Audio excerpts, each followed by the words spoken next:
Today we are driving the updated Skoda Enyaq here in race blue, typical Thomas blue color here for you. And the main question is, of course, is this one now one of the to-go for EV SUVs on the market? People are also searching more and more alternatives to the Tesla Model Y. Could this be one?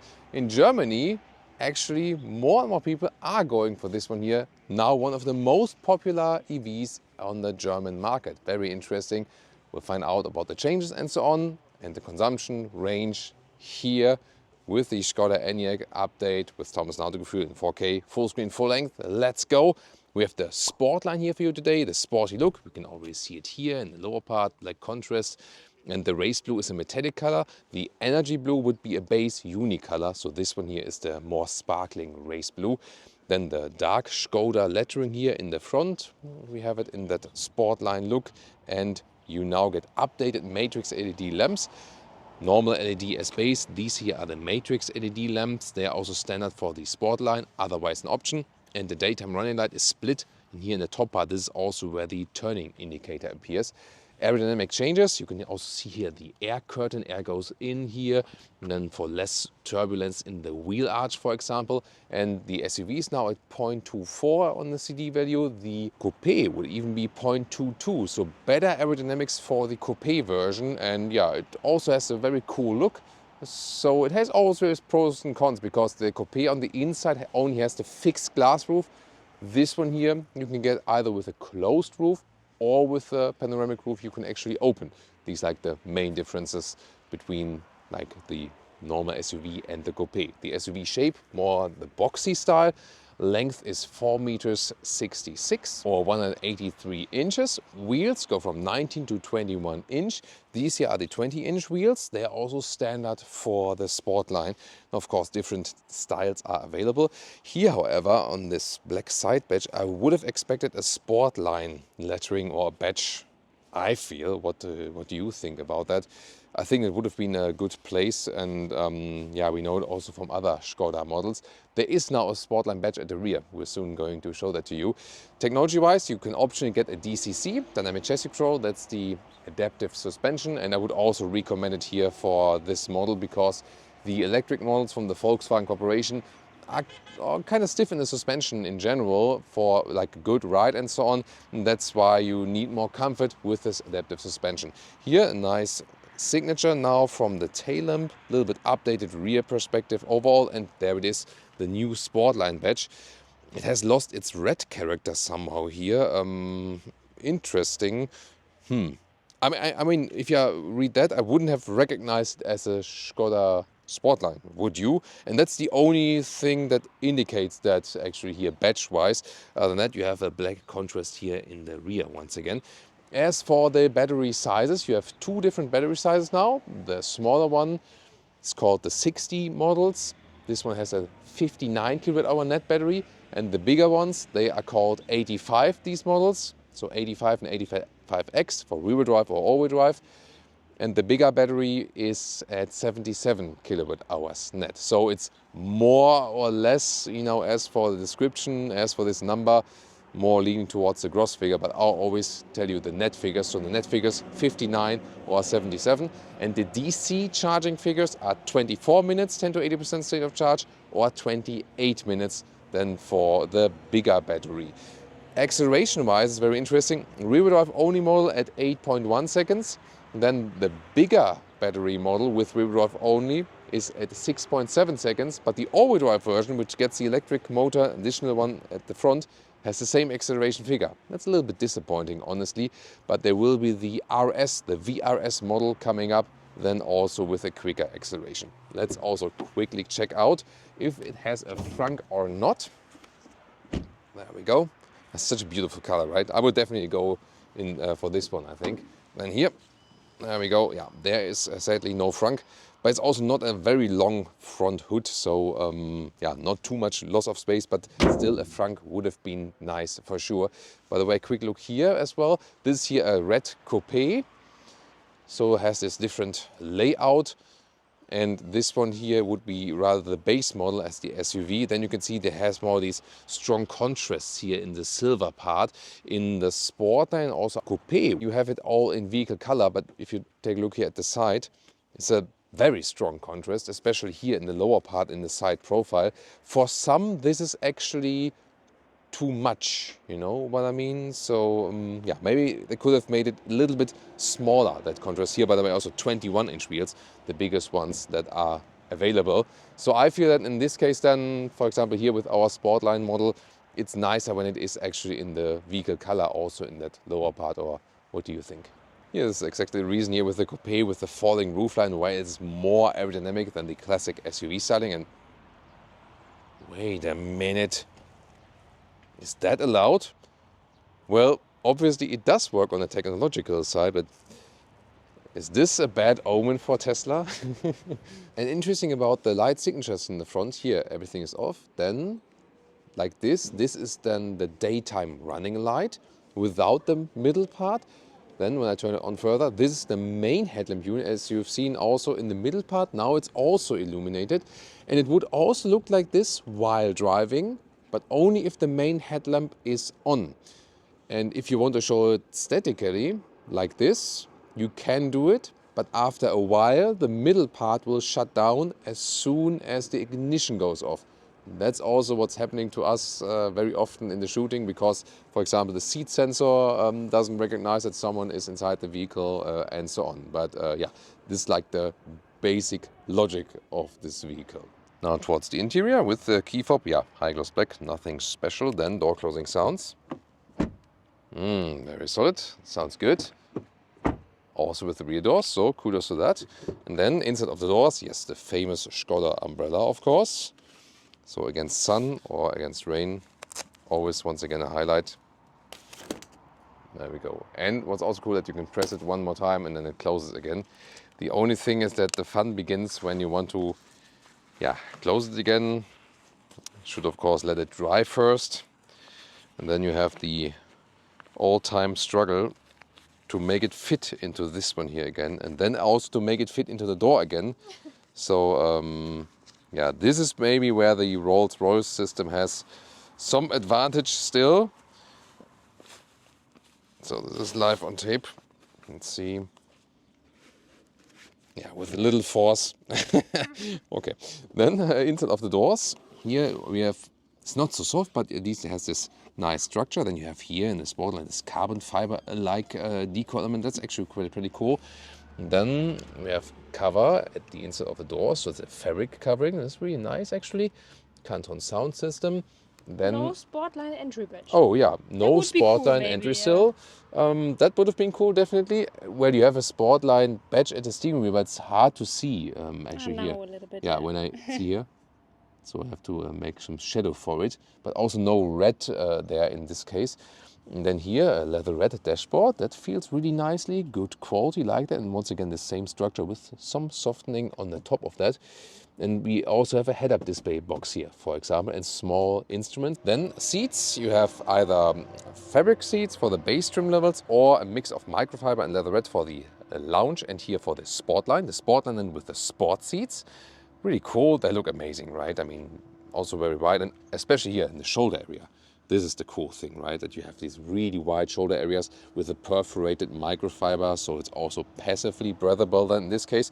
Yeah, also probably my favorite trim level, but the lounge trim level also looks pretty cool. Steering wheel is perforated here. They don't have any animal-free material for steering wheel yet, sadly. I would wish for that. Skoda lettering on the steering wheel here now, on the airbag box. So once again, going away from logos to lettering is a thing that started in China, this trend definitely. Then steering wheel up and down, in and out, can find a good position, and real buttons at the steering wheel. These jogs here, for example, for the volume and so on. Here for the recuperation, going to talk about that one while driving, and a lot of stalks still as well.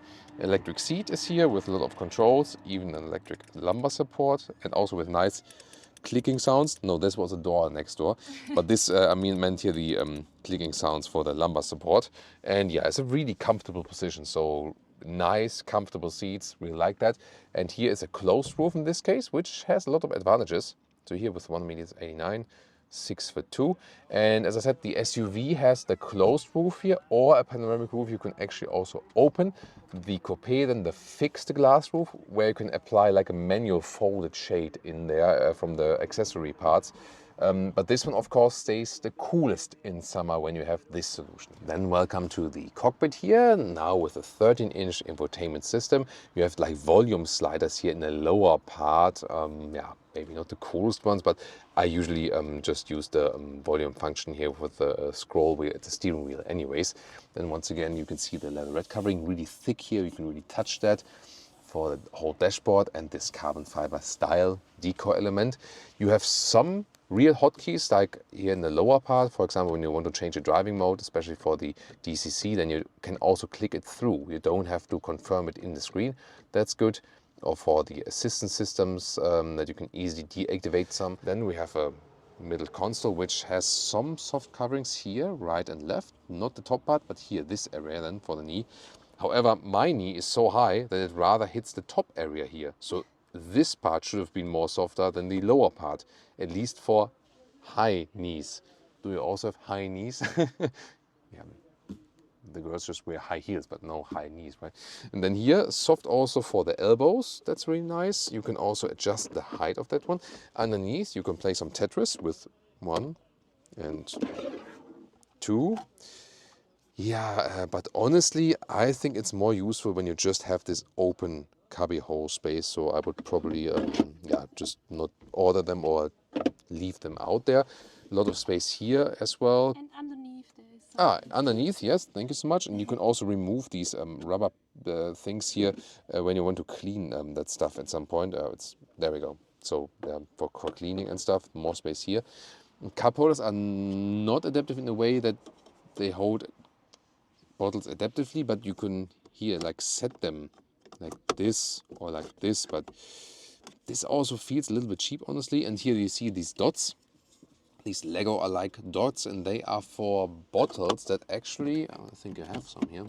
So here, when the PET bottles have this bottom like this, then you can also put them here. And when you're driving, that you have one hand on the steering wheel and the other hand here, and then you can open them with one hand.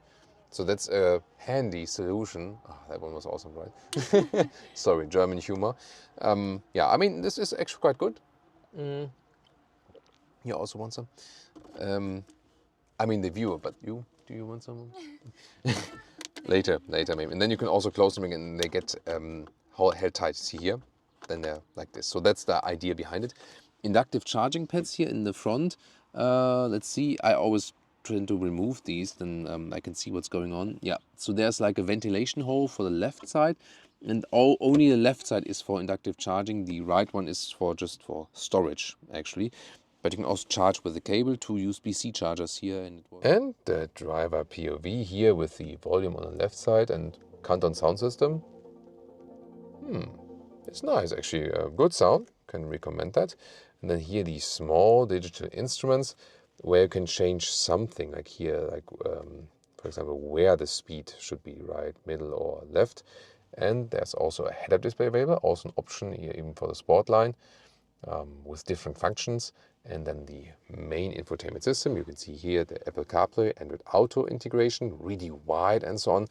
Temperature, not physical sadly, but only here in the lower part, and here's also the... A little bit small. Yeah, and it's really small. Yeah. It should be larger there, that you can hit it also while driving. Only the steering wheel heating, that gets a separate button here on the steering wheel at least. Yeah, but the rest of the infotainment system, Skoda internally, I think this green visualization is a little bit, it looks like a beta version, but it's not, you know what I mean? And then to the assistance systems, you can either here press below, then you get these assistance systems, you can deactivate some of these, but you can also put hotkeys in the top part. And here, for example, I put this speed limit deactivation chime thing, like because when you hold this here, and then you can select one of these, then you can easily also have it here in this top position. So that's the way I got it up there. And the cool thing is then here, I just press it once here and then the speed limit chime is off. Rear seats, first of all, this nice shade at the rear doors. There we go, good for the kids especially. Nice decoy element. And then just no fabric inside covering, so this in a plain black plastic. It doesn't open too wide, this door. Gotta say that though, for like getting child seats in and out. Top toilet here in the front seat, and there's also ISOFIX on the front seat, by the way, here, and of course at the outsides of the rear seats. There we go. And this also stays in place, and the microfiber material is also, looking quite nice, feels nice. But I have to say, like in the very detailed microfiber quality, there are also different quality grades, and this is not bad. But I have to say, I have seen better microfiber quality materials, so I feel that they have not chosen the highest quality grade there for cost reasons, maybe. And then let's see about that here. Folding this down, cup holders are not the ideal solution because this one folds back a little bit. Not sure how things are squeezed in there then. This is the ski hatch, like this. And let's see about the comfort. First of all, there is enough legroom left, even if a tall person is driving, like here on the seat. And headroom, also no problem at all. This here, there's heated seats when the car is running, and the climate unit, 2 USB-C chargers in the lower part. And then more storage, also more cup holders here theoretically. Or if you don't want to have that thing, just put the whole thing out. Everyone is looking forward for the boot or the trunk part here of the Skoda Enyaq, and 585 liters it is. 570 for the Coupé, because you just lose a little bit, like here. But that's about it. Then here, this cover press. Sometimes when it's not properly in, then it can happen that it moves itself back in that part. And then you can also fold it open like this. Here the trolley fits underneath with no problem. And then about the measurements. First of all, here there's like a meter. Yeah, okay, let's continue. Here there's like a meter or 40 inches. A little bit tighter here between the wheel arches, wider than in the front. And then the standard height here is about 73 centimeters or 29 inches. And for this boot, like this lower part here, we can also move it a little bit more down, especially here in this area here. So first of all, the total length here of the normal trunk is also about a meter or 40 inches. And then here we can lower this here and slide it back. And then it's a little bit lower here. So yeah, you can either have this step or not. And you can of course also lift it out completely or fold it open. And then you have some storage here for the cables. Since we have no frunk, that's of course also very welcome. And then you have so many more features. First of all, here to fold the seats, pull this one here, left and right. There we go. And then we have, for example, here, these additional baskets or bags. Don't need to have them, but you can pull them out like this. This is here another storage possibility for a charging cable at the side. Also clever idea. I mean, why not? Using that, the space behind the wheel arch. So that's actually quite cool. And some hangers here as well. You can hang some baskets right there. So some ideas as always from Skoda. And then, although I'm kind of limited here now with the there we go. So I reached that through. Ski hatch is also possible, and the total length here is 1 meters 80 or 71 inches. From the exterior, I feel that the Coupé is even more beautiful and, as I said, more aerodynamic. However, only 10 to 15% of the customers go for the Coupé version, and the reason is right here. Well, you can still use this trunk or boot area very well, but the main difference is then here the height, and I can show that to you when I remove this cover here. There we go. So, and then you might remember we had in the SUV, the maximum height here was 73 centimeters or about 29 inches. And that is here, like here. But here we are there at about 26 inches or 65 centimeters. So this is then the difference then in height. And if you think about a stroller or something like that, it can make a massive difference, or a dog box. So it does make it less flexible. And of course, it's a little bit flattened out here. So yeah, I mean, it's still cool, well usable, also has the advantages, but this is then the height disadvantage. When you now think, what has Thomas for problems with his knees, and has he shitted himself? Yeah, this is happening when you're filming in the rain as well, and you're standing close to the trunk. And yeah, sorry about that. So about the headroom in the Coupé, this is very interesting. So the manufacturers use these fixed glass roofs to counter the disadvantage of losing headroom in the Coupé style. And they try to do that here as well. As you can see, there's this head area is cut out. But the problem is when you really lean backwards, you're already against the area where there's no glass anymore. So it still does work for tall adults like me, but it's a little bit closer than in the SUV, and you cannot adjust the angle of the back seat. Here, there's more space then, but no one does sit like this, you know, you would lean backward like this. So yeah, again, it still works, but a little bit less headroom than in the SUV, of course. Sport mode.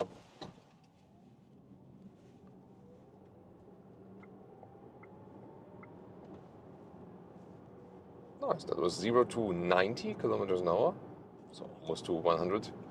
Speed limit, cancel the acceleration here. I mean, that's more than enough, definitely. I mean, there are quicker cars out there, definitely. 6.7 seconds is the acceleration fare here, the official one. And it's both for the rear-wheel drive and for the all-wheel drive version of the one of the bigger battery.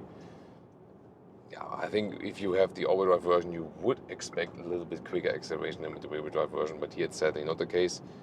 It will then be quicker with the upcoming RS model or VRS model that will be once again also part of the lineup, and we'll deliver a video to you at a later stage. Or maybe it's already online if you watch this review here at some later point or something like that. Here at about 90 kilometers an hour, so almost 100, so almost 60 miles an hour, still very silent, and it feels like a sophisticated ride. We have the DCC here, the dynamic chassis control in the Enyaq. You can even get that optional for base models, but it's actually also an option for the top trim models together here in the so-called Max package with some more other options. So this one here also equipped, and now we can actually drive a little bit quicker. We just let this car pass before we do another acceleration.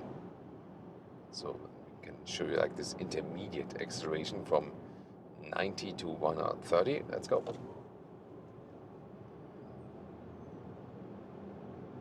Oh, that's it. Yeah, it's really good. So definitely sufficient acceleration. And here, even at 130 kilometers an hour, so it's like 75 miles an hour, also reasonably silent. Yeah. Yeah, okay. Very silent. When yeah. Leah agrees, that's fine, actually. So it's really relaxed. We have 20-inch wheels mounted here, standard for the Sportline. 21-inch would be possible. I would not recommend you to go for that. Rather keep it with smaller wheels for more riding comfort. When the road is even, it's fine. All these MEB models are tuned rather sporty, definitely. Good thing is here also when you do some lane change, it's actually a lot of fun.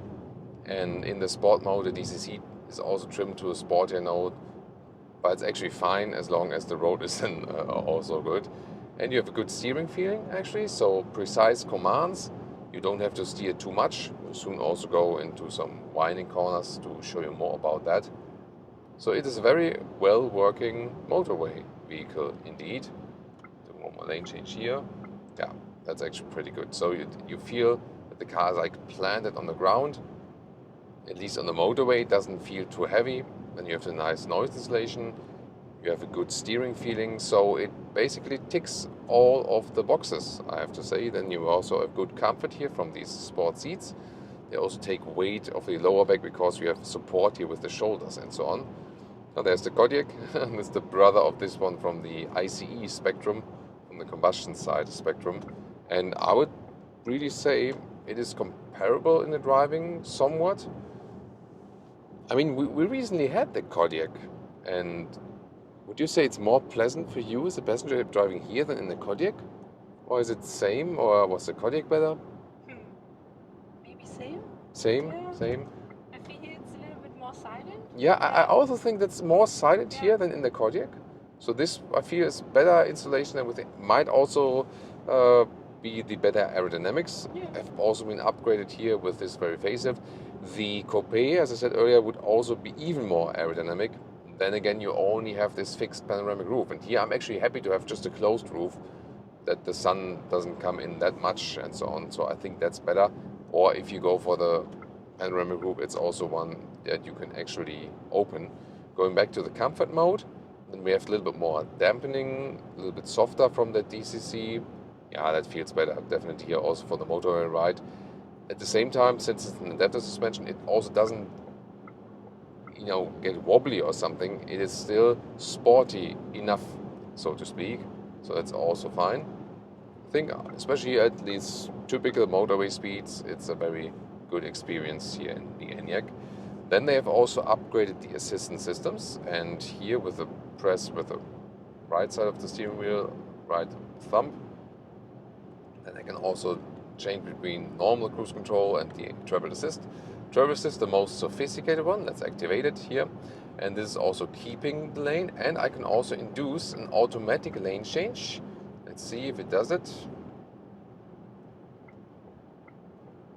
There we go. So I didn't do it myself. Ah, okay. Now it stopped the lane change, not sure why. But it started doing it. Maybe it was irritated because of the truck situation. So it works over a speed of 90 kilometers an hour. And let's see one more time. I think I was leaving probably the steering wheel too loose. That's interesting. I mean, it has this capacitive control, but it wants me to hold on to the steering wheel a little bit tighter, actually. That's probably the thing. So I want, for a demonstration purpose, I want to show you, hey, I'm not steering myself, you know. Let's do it one more time. So now I'm holding a little bit tighter the steering wheel, but I'm not steering myself. That's very good, yeah. There we go, yeah. So that's the thing. So it's kind of sensitive that you have to keep on your hands on the steering, but I mean, it's also good because that's how it's meant to be. Let's see, once again here. Yeah, there we go. Yeah, so that's actually well done. So back and forth here with the lane changes. There's always a discussion of why would you do that? In a way, I think a main reason would be it's going further in a sense of semi-autonomous driving. And sometimes when you have the cruise control set and the active steering assist and then do the steering yourself, it can feel a little bit weird, or you maybe have to steer against the resistance. Or what you also feel here when you have the adaptive cruise control set and also the active lane keeping assist, then here it's a little bit let's say without feeling, and then it gets really tight. So it might be more keeping everything in the system when you then use the automatic lane changing, and maybe also more relaxed for you, something like that. Yeah, but of course you can argue, hey, you rather want to do that yourself, and you can, of course, at any time. Here, by the way, you also see that when the vehicle is following the road, which has a slight bend, it doesn't do much overcorrection here. Very smooth. Now, I didn't steer myself here now, and some worse assistance systems, they go like bop, bop, bop, bop, bop, bop. They go not sure, like left, right. And here, this is a very smooth process. So, as I said, really all the box ticked with this one here. And let's see more about the comfort. Next to the motorway, here's some B roads. Here, the road is a little bit destroyed.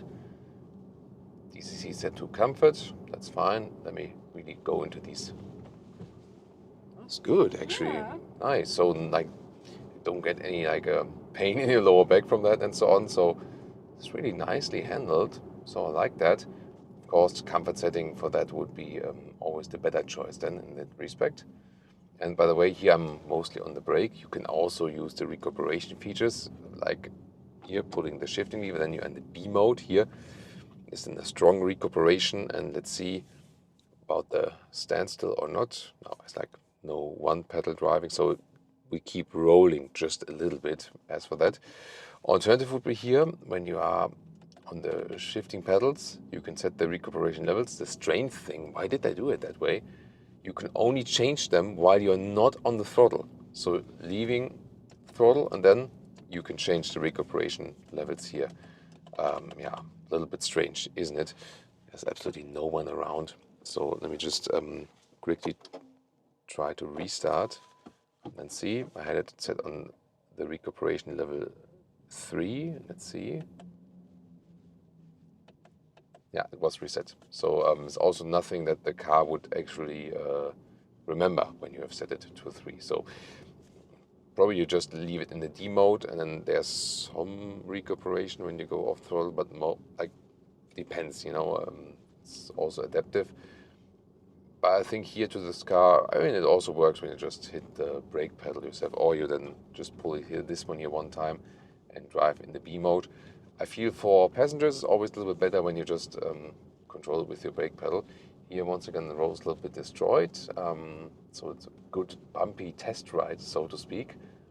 But I think it's handling that quite well. But still you feel that the MEB platform here, these vehicles here, also ID4, ID5, I mean, they're still kind of stiff from suspension in general, you know. So that's why it's even more important to have the DCC, the adaptive suspension, and not pick the biggest wheel size. So that is really, really crucial as for that. Let's drive a little bit sport here as well. And it's always a lot of fun as well because you have the direct steering. Of course, in the electric vehicles, at some point you also feel the weight. Can't deny that. When you're slow speeds and when the corners are not too tight, then it's actually fine. It gets a problem when you use too much hard recuperation and when the corners are getting tighter or something like that. But I feel that together, especially with the adaptive suspension, you have a nice flow in this vehicle, you know. So it is actually fun to ride. Speed warning is here. Yeah. To deactivate The speed warning. button, Yeah. Thank you so much for that.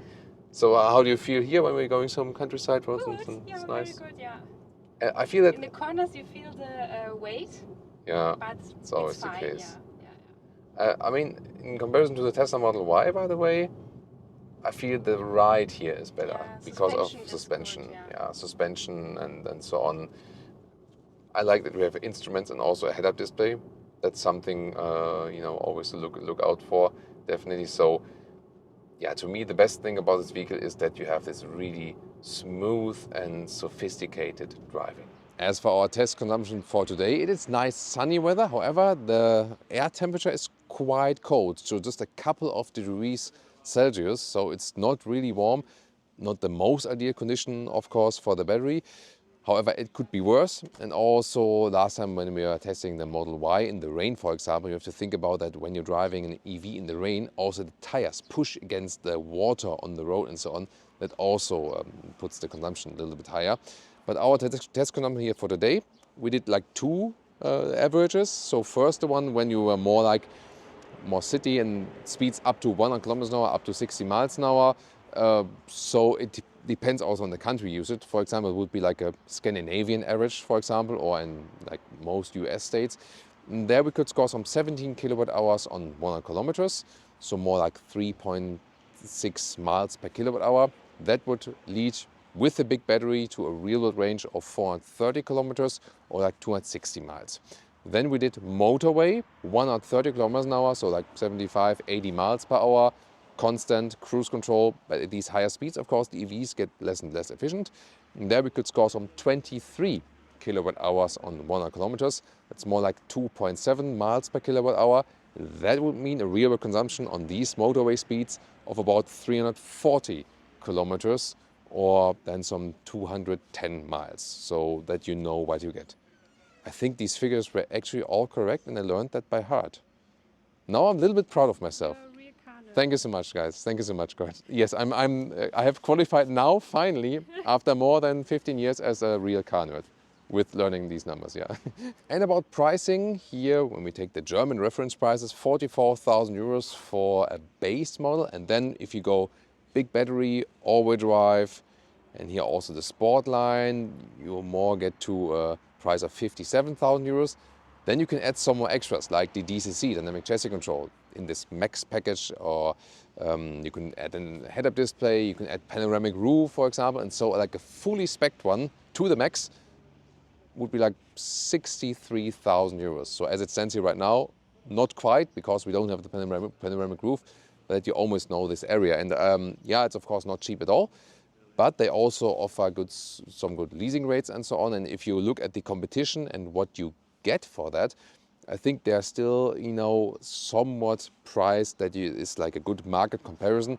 And it also explains, you know, for what it delivers, that a lot of German customers went for the Skoda Enyaq now. And also in Europe, it's quite successful. I think with this facelift, this will also continue. The DC charging, of course, for the big battery could be maybe a little bit quicker meanwhile.